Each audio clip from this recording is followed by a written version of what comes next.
여러분 만나게 돼서 진심으로 반갑습니다. 오늘은 신앙으로 공부하는 법화경 제19 법사공덕품에 대해서 말씀을 드리겠습니다. 법사공덕품을 보면은 부처님께서 상정진 보살 마살에게, 그러니까는 항상 정진하는 보살 마살에게 말씀을 하십니다. 만약 선남자 선여인이 법화경을 수지하고 지니고 읽고 애우고 해설하고 그 다음에 베껴 쓰고 하는 그 오종법사에게는 어떤 공덕이 생기는데, 눈에도 이 800가지의 공덕이 생기고, 그 다음에 귀에도 1200가지의 공덕, 코에도 800가지 공덕, 혀에도 1200가지의 공덕, 몸에도 800가지의 공덕, 이 마음에도 1200가지의 공덕이 생긴다. 그러니까 육군이 청정해져서 공덕이 생긴다, 이렇게 말씀을 하시는 겁니다. 근데 이렇게 우리 육군에 공덕이 생긴다고 하는 얘기는 이게 무슨 얘기인가 하면은 한마디로 얘기를 하면 신통을 얘기를 하는 겁니다. 법사가 이 법화경을 깨닫고 법화경을 지니고 읽고 애우고 해설하고 베껴 쓰고 하는 그 법사는 이렇게 육군에 신통력이 생긴다. 이 법화경에서는 법사공덕품에서는 신통력이라고 말씀을 하지 않으셨지만, 천안이라고 말씀을 하지 않고 천이라고 말씀을 하지 않았지만은 이것은 신통력을 말씀을 하시는 겁니다.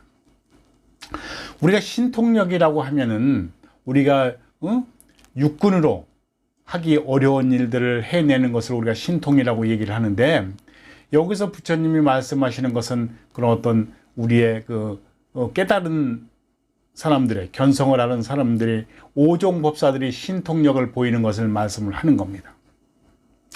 그래서 요즘에는 우리가 이제 선불교가 유행이다 보니까 견성 성불 이럽니다.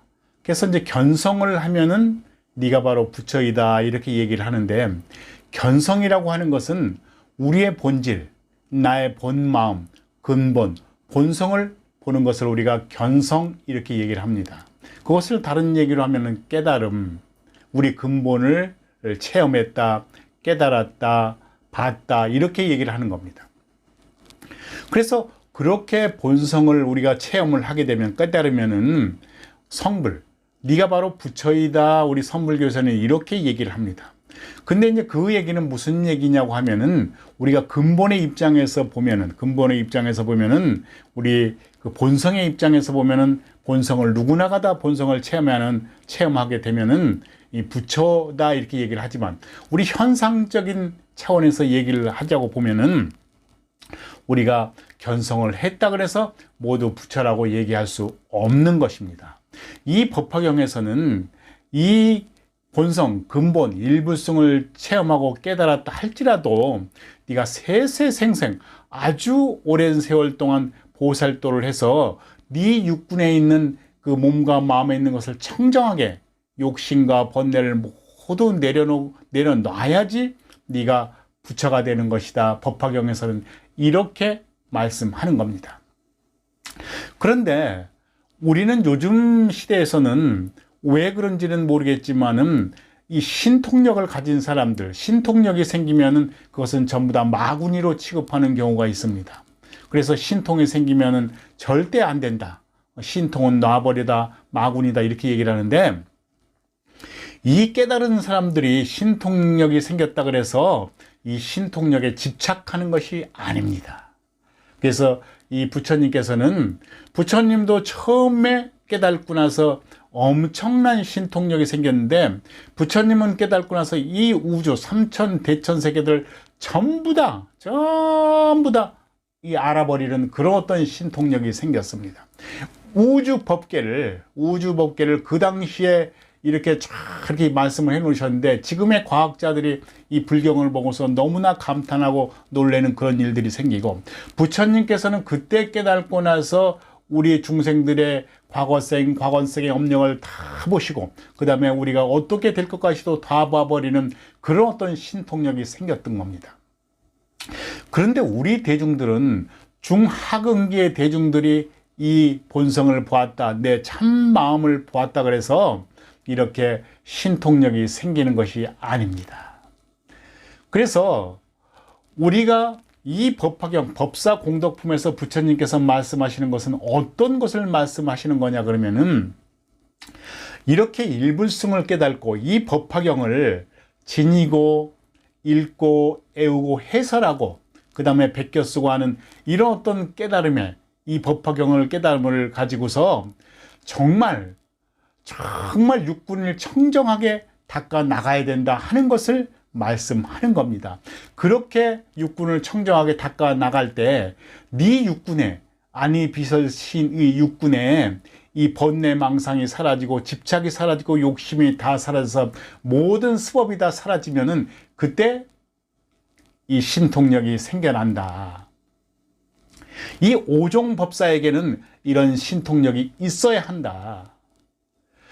천안이 열리지 않아도, 천이가 열리지 않아도 이 오종법사에는 이런 신통력이 열려야 하는 것이다 하는 것을 의미하고 내포하고 이 법사공덕품에서는 말씀을 하는 겁니다. 부처님께서 상정진 보살에게, 왜 상정진 보살인가 하면 항상 정진하는 보살, 이것을 깨닫고 법화경을 오종법사가 되고 항상 정진하는 보살 마살에게 이 말씀을 하는 겁니다.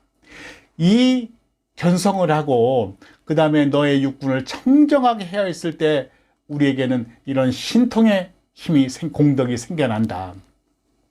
그래서 우리가 이 신통의 힘으로 이렇게 보는데도 내 육안의 눈으로 저 아비 지옥에서 저 유정천 하늘 끝에 그 천상의 세계까지 전부 다 볼 수가 있고, 우리의 코 냄새 맡는 이 코로도 어떤 여인네가 아이를 임신을 했을 때 이 냄새를 맡고서 그 아이가 남자아이인지 여자아이인지, 그 아이가 잘 출산할 것인지, 그 아이가 크게 성공할 것인지 다 냄새만 맡고도 알아버리는 그런 신통, 이 마음의 신통, 이 혀의 신통, 이 혀의 신통 법문을 1년 내내 똑같은 법문을 해도 중생들에게, 대중들에게 듣기 아름다운 법문으로 들리는 이런 신통이 열려버리는 것이다. 이 법사 공덕품이라고 하는 것은 이 법사에 깨달은 사람의 이 내 업력을 이렇게 닦아 나갈 때, 세생생 닦아 나가고 할 때 이렇게 법사에게, 오종법사에게는 공덕이 생기는 것이다.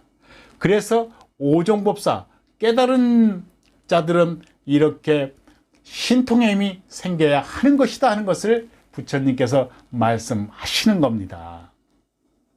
그렇지만 이 신통을 가지고 우리가 그 신통에 매여서 거기에 집착해버리면은 그것은 마군이요, 번뇌 망상이 되는 겁니다.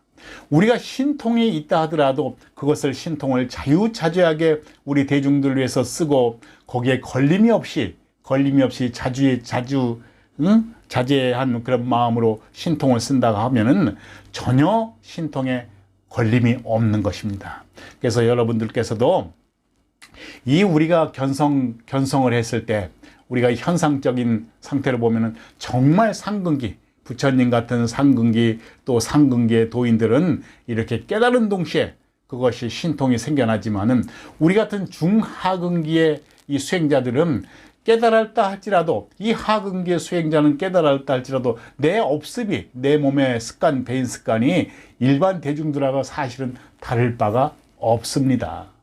그래서 그것을 보림을 통해서 우리는 하나하나 깊게 나아갈 때 또 내 육군이 청정해지고 또 그 법이 살아나고 하는 것이기 때문에 우리가 신통에 대해서도 어떤 마군이 이렇게 보는 시각으로 봐서는 안 됩니다.